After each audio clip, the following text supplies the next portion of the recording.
Here we are, finally back in France, actually at the same beach as in episode 1, but it looks much different now. The last couple of weeks were really exhausting, so much so that I didn't get to do much editing and actually wanted to do this film for a long time.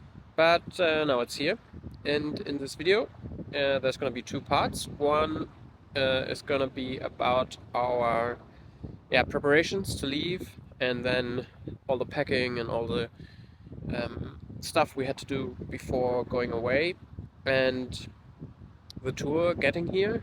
And the second part is going to be a little bit about what the house looks like right now, what problems we are facing, and what our priorities are um, to make it a livable space.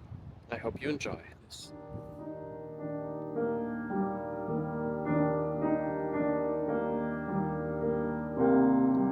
There's a lot that goes into moving a family to a different country. First, there's all the bureaucracy.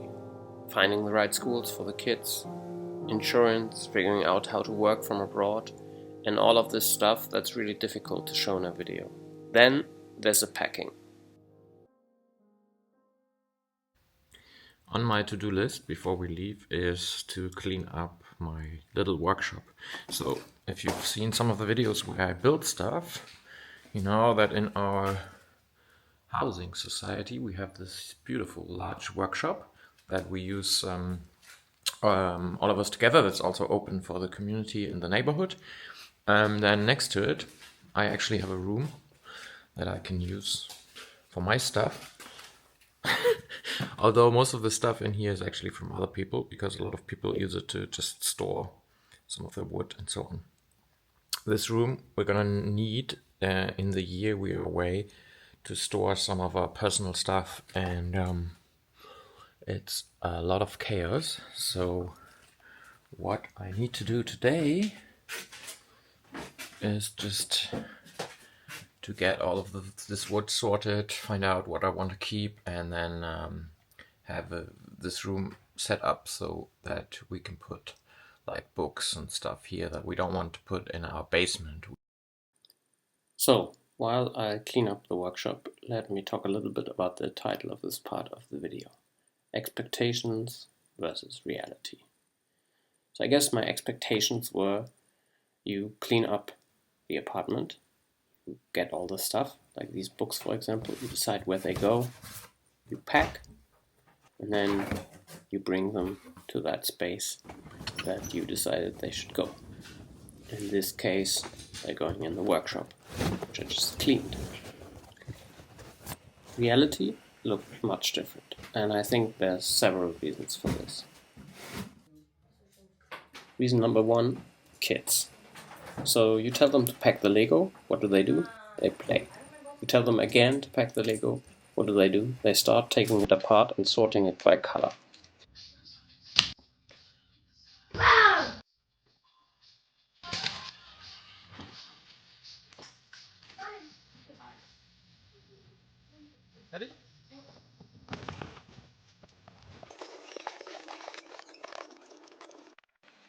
Reason number two, distractions.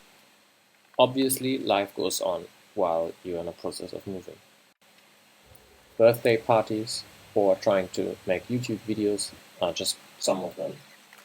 The biggest distraction, however, was work. I worked almost until we left, and while my wife had started packing early, it meant that I did almost all of my packing last minute, which really isn't a good idea. Reason number three, renovations. So we thought our apartment was in a pretty good state, but then when you start packing, you put things away, you move furniture, you realize, wow, there's actually a lot to do. Most of it is filling small gaps or painting, or in this case, we wanted to oil our kitchen one more time before we left, but we also had some bigger projects that I had postponed for a long time, like our sink. So the biggest problem with this sink is that there's a spot between the sink itself and the back wall where it gets lower, and that's where the water sits. So even if you varnish it over time, it just gets bad. And I'm gonna fix that by putting a little strip of wood in between, and then it will be higher and the water will always run down into the sink. So that's what I'm gonna do right now real quick.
Eins, zwei, drei!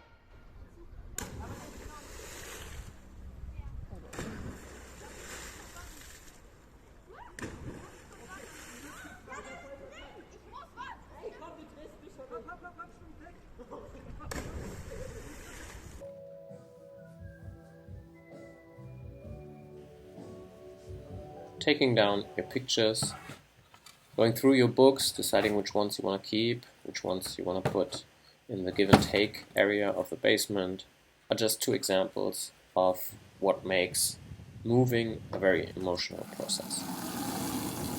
And while I prepare for our party, which we reframed, not a goodbye party, but we called it a see you soon party, I want to talk a little bit about these emotions. It is almost a year and a half ago that we made the decision to move to France for a year. But a year is a very long time, and depending on how old you are, it's very hard to actually imagine what that means. And getting closer to actually moving, and when packing and sorting your things, for the kids it was really the realization we're actually doing this. And this was a pretty hard process for some of them. So we tried to make this process nicer by having a nice party, giving them the opportunity to have all of their friends come over, and also try to get as many people to come and visit us in this year as possible. So when all of our friends and family were there, we tried to encourage them to come and visit by showing the first video and doing a premiere. And otherwise, we just had a really good party with kids able to play soccer in the garden, had all of their friends over, and yeah, just have a good time together.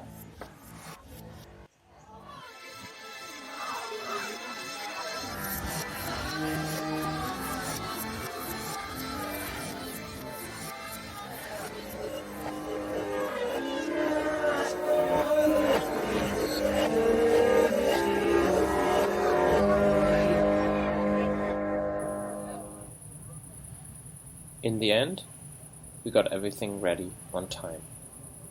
It was time to leave. We did this separately. My wife and the younger kids took the train, and my oldest daughter and I packed the car and went by car.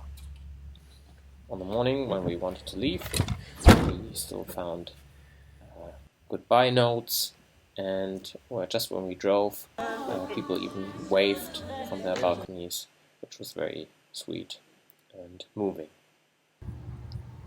We drove by car to southern Germany first, and then all the way overnight to southern France, where we arrived in the early morning, took out all the stuff from the car that had to stay at the house, packed our camping gear, and then went to a campsite. Because we had decided that after all of this packing, we wanted to spend a little holiday before staying at the house and starting all the renovations. So we went to the campsite we always go to. My daughter and I put up the tent, and in the evening it was time to pick up my wife and the other kids from the train station in Bordeaux. But little did we know that this last bit of the journey would be the hardest.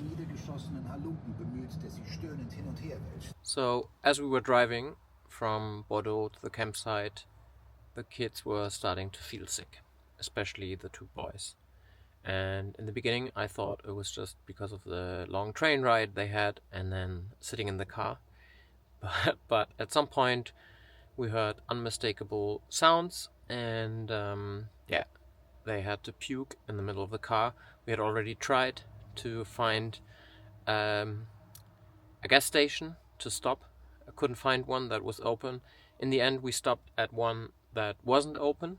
You could get gas, but there was no shop or anything. Stopped, got out of the car. Then the second kid started puking, and this went on for a while. It was pretty bad. The whole car was full. We had to get the vests out that you normally get when you're trying to make people see you if you stop on the highway, and use those to actually get rid of some of the stuff, clean the car as best as we could. We found some water that wasn't very clean, but at least we tried to get the car as clean as possible, while the kids were getting worse and worse. And at some point, we then had the car cleaned. It was in the middle of the night, and we wanted to go on, and then we couldn't find the key of the car. So I think this was the point where I really thought everything is going wrong. Destiny is against us. However, we found it in the end in one of the bags, and carried on. Had to stop every 10 minutes. And at 3:30 in the morning, we arrived at the campsite and went to bed. But it didn't stop there. I went on having to throw up all night until the morning at around 6-7 o'clock, when it got better.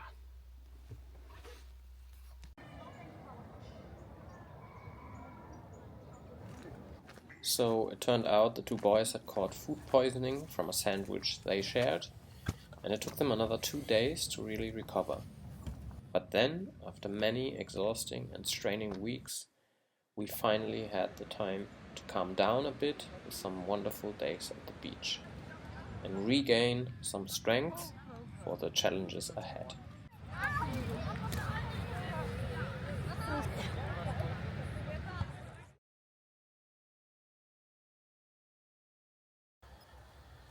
Okay, we're at the house, and we're facing a couple of bigger and smaller challenges. So, number one, our electricity wasn't working properly. We tried to use warm water, and it didn't work, and the boiler just went off and off again, and it took us quite some time, but then we realized, okay, it has to do with the electricity. And we contacted the company, and they said we hadn't paid our bills, and they reduced the amount of electricity we could drain from the system. I didn't know this. We actually paid, but we didn't pay via the correct way. We have to use a specific platform here in France to do that. So we did that, and we fixed that problem. Now we have warm water and electricity. The second big problem that we're facing is that we still have one room which is moldy, and we actually want to have some people to stay there. The workaways, they're coming in about a week, so we have to deal with that and find a way to make that safe to live in. Third problem is we have friends coming in the camper vans, and actually the place where we want them to stay looks absolutely wild. There's small trees growing everywhere, and we have to do something about that. Then we have another challenge, which is that only one toilet is working. At least one is working, which is pretty good. But we will see how we can fix at least one of the other toilets. Next up, is that we have a dishwasher, but it's not connected yet, so that's a minor thing, but one that hopefully will make life a lot easier, especially if we're here with many people. And yeah, then we're still facing a couple of other challenges like mosquitoes. We don't have nets in the rooms and in the windows yet. And we're also missing on a lot of furniture. So we don't have a sofa, we don't have enough beds, we don't have enough chairs, we don't have enough tables, cupboards, and so on. So all of these challenges we're trying to face soon. Our priority is to actually get the space ready for our visitors so that they can stay, to get the dishwasher ready. And then another priority is that we found out that, or we know that for one of the rooms we need a permission to make some openings for the future kitchen. And it's really important that we can start on that the earliest possible, because if we don't move the kitchen, we can't build bathrooms where the kitchen is now, and everything will get postponed. So that's another big priority, to get this permission. And we were at the mayor yesterday, and we have to do all of this online, and it's not that easy to figure out in French, but we'll get there. So that's a big priority as well. Yeah. In the next video, we'll show you how all of these things went. Until then, I hope you enjoyed this. Feel free to ask any questions or comment on things that you found interesting. And hope to see you next week.